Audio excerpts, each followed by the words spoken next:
Bismillahirrahmanirrahim. Assalamualaikum warahmatullahi wabarakatuh.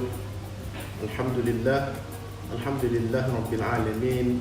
Wassalatu wassalamu ala asyrafil anbiya wal mursalin wa ala alihi wasahbihi wa man tabi'ahum bi ihsan ila yaumil din. Pertama-tamanya marilah kita sama-sama merafakkan kesyukuran kita kepada Allah Subhanahu wa taala kerana dengan limpah dan kurniaannya, tuan-tuan dan puan-puan mata Allah sekalian, pada waktu ini dapat kita bersama-sama, yakni dalam perbincangan hadis 40 Imam Nawawi.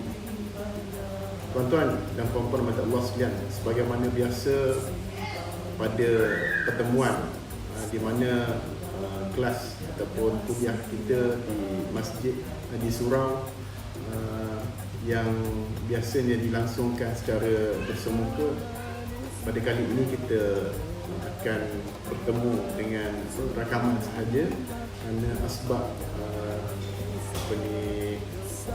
PKP yang kali kedua ini. Jadi tak dapat untuk kita meneruskan perbincangan kita ataupun pembacaan hadis 40 Imam Nawawi di surau tuan-tuan dan puan-puan semua. Jadi pada kesempatan ini saya buat satu rakaman, ini sambungan bagi perbincangan hadis kita di surau Sri Kemuting, iaitu dalam hadis yang ke-31 berkaitan dengan hakikat zuhud dan kesannya. Hadisnya berbunyi, an Abi Abbas Sahli bin Sa'di As-Sa'idi radhiyallahu anhu qala ja'a rajul ila an-nabi sallallahu alaihi wasallam faqala ya Rasulullah dullani ala amalin idza amaltuhu ahabbani Allah wa ahabbani an-nas faqala izhad fid dunya yuhibbaka Allah wazhad fima indan nasi yuhibbaka an-nas. Daripada Abu Al-Abbas Sah bin Sa'ad As-Sa'adi radhiyallahu anhu, beliau berkata, seorang lelaki telah datang menemui Rasulullah sallallahu alaihi wasallam dan berkata, wahai Rasulullah, tunjukkanlah kepada satu amalan apabila aku melakukannya Allah Subhanahu wa ta'ala cintakan kepadaku dan manusia juga cintakan kepadaku. Rasulullah sallallahu alaihi wasallam bersabda, zuhudlah terhadap dunia, nescaya kamu akan dicintai oleh Allah Subhanahu wa ta'ala.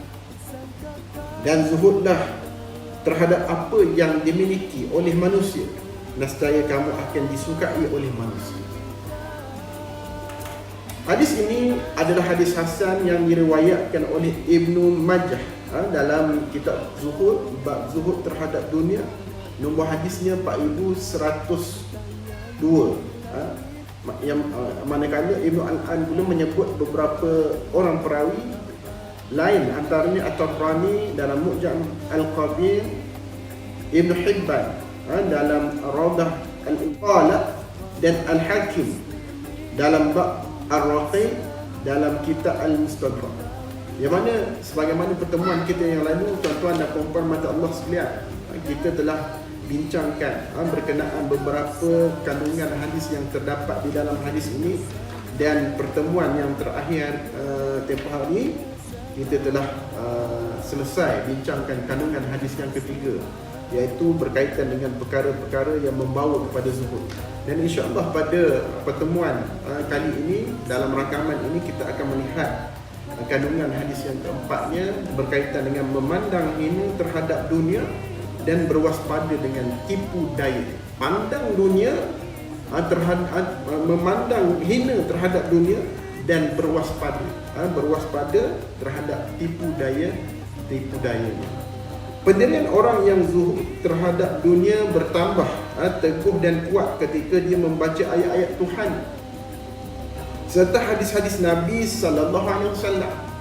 Di sana dia akan dapati betapa hinanya dunia dan peringatan supaya berwaspada terhadap tipu daya. Jadi tuan-tuan dan puan-puan mata Allah sekalian, sebagaimana dalam hadis ini juga menerangkan kepada kita yang kita boleh dapat kepentingan, antara kepentingan ni yang kandungan yang keempat ni adalah supaya kita berhati-hati dengan dunia. dunia, apatah lagi kita ni berada di akhir zaman, berada di penghujung dunia, dan kita hendaklah berhati-hati dan berwaspada kerana pelbagai ancaman yang kita sedang tempuhi, yang kita sedang lalui, yang kita akan lalui, tuan-tuan dan puan-puan. Tak kiralah sama ada ujian sebagaimana sekarang ni telah berlaku, yang kita terpaksa redha dengan ketentuan yang Allah tentukan pada kita, bertembung dengan zaman di akhir zaman ini, pelbagai keadaan yang telah diuji, sama ada dengan kepayahan kita, dengan kekurangan harta benda, kekurangan kekurangan pelbagai apa-apa yang berkaitan dengan ujian yang Allah turunkan kepada kita. Hendaklah kita tempuh dengan perkara-perkara yang mana, tuan-tuan dan puan-puan Allah sekalian, dengan keredaan kita kepada Allah SWT, dan dengan sedaya upaya untuk kita beribadah kepada-Nya. Jadi kita lihat sini, tuan-tuan dan puan-puan Allah, pendirian orang yang zuhud terhadap dunia bertambah teguh dan kuat ketika dia membaca ayat-ayat Tuhan. Apa yang disebutkan dengan ayat-ayat Tuhan ni, tuan-tuan dan puan-puan Allah sekalian, sebagaimana disebutkan dalam surah Al-A'la ayat 16 hingga 17. A'udzubillahi minasyaitonir rajim. Bal tu'siruna al-hayata ad-dunya wal akhiratu khairun wa abqa. Bahkan kamu utamakan kehidupan dunia, padahal kehidupan akhirat lebih baik dan kekal abadi. Surah Al-A'la ayat 16 hingga 17. Sebagaimana difirmankan oleh Allah SWT, diperingatkan kepada kita supaya kita utamakan kehidupan akhirat yang lebih kekal abadi, berbanding dengan kehidupan dunia, tuan-tuan dan puan-puan mata Allah sekalian. Kalau dalam ayat Al-Quran ini menyebutkan tadi, ayat ke-16, bahkan kamu utamakan kehidupan di dunia. Kalau kita lihat dalam keadaan senario sekarang ni, tuan-tuan dan puan-puan mata Allah sekalian, kebanyakan yang orang mengejarkan pangkat, mengejarkan harta, mengejarkan pelbagai perkara-perkara yang hendak dikejar ni, tuan-tuan dan puan-puan mata Allah sekalian. Yang mana, tuan-tuan dan puan-puan mata Allah sekalian, semua itu merupakan perkara kehidupan di dunia yang mana tidak kekal abadi, tuan-tuan dan puan-puan mata Allah sekalian. Dan kita lihat pada ayat yang ke-17, padahal kehidupan akhirat lebih baik dan lebih kekal. Kehidupan akhirat lebih baik dan lebih kekal berbanding dengan kehidupan di dunia. Seterusnya, ayat Al-Quran lagi dalam surah An-Nisa, iaitu maksudnya ayat 77, maksudnya, katakanlah wahai Muhammad, mata benda yang menjadi kesenangan di dunia ini adalah sedikit sahaja, dan akhiratnya akan lenyap, dan balasan dari akhirat itu lebih baik bagi orang-orang yang bertakwa, kerana ia lebih mewah dan kekal selama-lamanya. Dalam ayat surah An-Nisa ini pula, dalam ayat 77 yang mana menerangkan juga bagaimanakah kehidupan harta benda dunia itu yang tidak ada pentingnya, tuan-tuan dan puan-puan mata Allah sekalian. Hanya sekadar keperluan sahaja apabila duduk di dunia ini. Yang lebih penting adalah akhirat kelak, tuan-tuan dan puan-puan mata Allah sekalian. Oleh itu, tuan-tuan dan puan-puan mata Allah sekalian, kita hendaklah mengutamakan perkara-perkara ibadah, perkara-perkara yang telah ditentukan oleh Allah, yang disyariatkan oleh Allah, yang perlu kita laksanakan perkara-perkara tersebut. Sebagaimana disebutkan ni tadi, bahawa kehidupan di akhirat lebih kekal abadi. Dan kita tinggalkan perkara-perkara yang mana boleh menyebabkan kita masuk terjerumus ke neraka Allah SWT sewaktu kita hidup di dunia sekarang.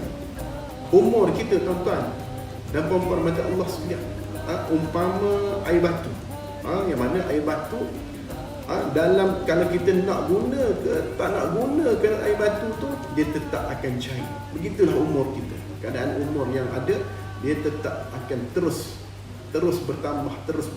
Umpama ais yang terus akan cair, mencair, cair dan cair.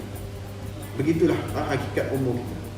Dengan perkara tersebut, tuan-tuan dan puan-puan mata Allah sekalian, kita hendaklah mengutamakan bekalan kita kumpulkan bekalan kita agar kita selamat di akhirat nanti. Saya rasa cukuplah setakat ini, rakaman ini, supaya kita dapat tak banyak pun, sikit yang kita dapat pada pertemuan ini. Apa yang baik itu datang daripada Allah SWT, dan yang lemah itu datang daripada kelemahan diri saya. Jadi moga-moga dengan rakaman ini dapat juga sedikit sebanyak kita meneruskan perbincangan ataupun pembacaan hadis 40 Imam Nawawi ini, walaupun dalam tempoh PKP yang mana di Pahang ini surau-surau tidak dibenarkan untuk melakukan kuliah maghrib ataupun kuliah subuh berbanding dengan masjid. Walaupun begitu, alternatifnya kita buat rakaman ini agar semua dapat kelebihan bersama, kebaikan bersama, dengan kita berkongsi apa yang kita boleh simpan, apa yang boleh kita teruskan pengajian kita ini, insya-Allah. Wabillahi taufiq wal hidayah. Wassalamualaikum warahmatullahi wabarakatuh.